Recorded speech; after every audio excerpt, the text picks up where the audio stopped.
Earlier this month, we covered this teen girl's murder, and now her father finally admits to it. New at 5, a Toledo father is in jail tonight on a $4 million bond, accused of murdering his teen daughter last month. And we're also learning new details about Kei'Mani Latigue's death. Silver Barker, she was in the courtroom this morning. So tell us a little bit about what was said in court.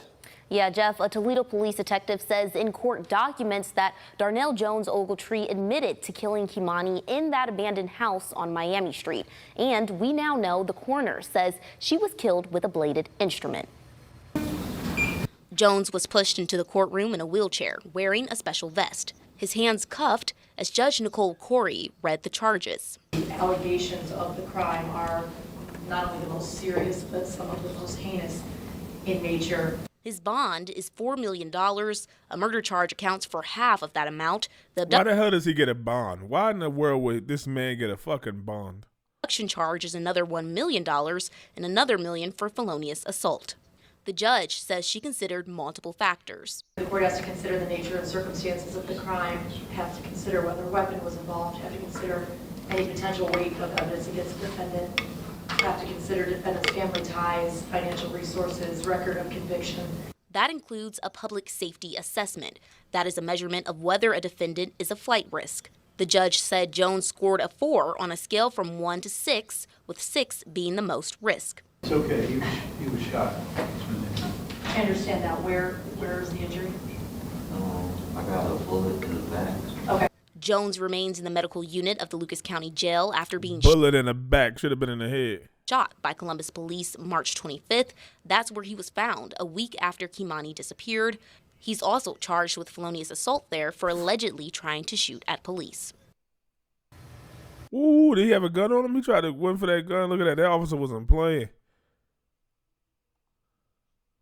Bald-headed that killed his own fucking flesh and blood. Sexually assaulted her. He's also charged with felonious assault there for allegedly trying to shoot at police. Oh, like he had his other hand in this. And Jones is due back in court Thursday for a preliminary hearing. We'll be covering that both on air and online. Reporting in studio, Silver Barker, WTOL 11. And we'll continue to track new developments in the murder of Kei'Mani Latigue. You can stream our full conversation with 11 Investigates right now on WTOL 11.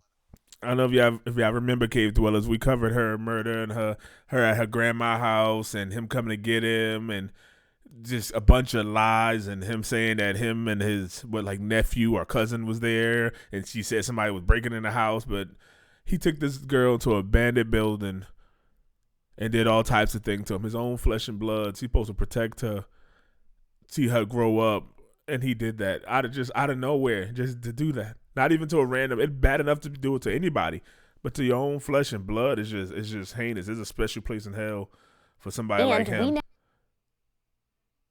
If I go to heaven one day, if there's a heaven and a hell when I go to heaven, I hope there's a little special viewing box where you could watch down on some people in hell. Like the Charles Manson, this guy, the Jeffrey Dahmers. Like, I just want to see them burning, not for gratitude, just to make sure that they getting their just due. Let me know what y'all think, Cave Dwellers. At least, I guess he didn't verbally admit it. He just admitted to police and documents, according to new documents. Felonious assault. Jones was pushed into the court. Darnell Jones Ogletree admitted to killing Kei'Mani in that abandoned house on Miami Street. And we now know the coroner says she was killed with a bladed instrument. So he admitted to it. Why would he get bail in the first? It should be, okay, cool, you admitted. We're going to keep you here to sentences. Like, I guess you put it so high that, he ain't going to get it. $4 million. He got to come up 15%. He ain't getting it. But to even give it to one, what kind of message did that even send to even give him one? It should have been, if they're going to do that, make it $100 million. Like, come on. Like, what y'all think, Cave Dwellers? Should somebody like this that commit that kind of crime even get a bond, whether they can it's not whether they can afford it or not, but it's not even like, I guess if he didn't admit to it, it's like, did he do it? We got to give him a bond. Let's just make it something high. But after he admitted to it, why even give him a bond? Like, they got him in this, like he gonna commit suicide or something, so you gonna give him a bond so he can go do it and then he can get out the easy way? Nah, let him sit in jail, rot, and have to deal with the rest of the inmates. Then he'll die and go to hell, and it'll continue. Let me know what y'all think, Cave Dwellers. Am I wrong for that? Or should he have gotten a damn bond?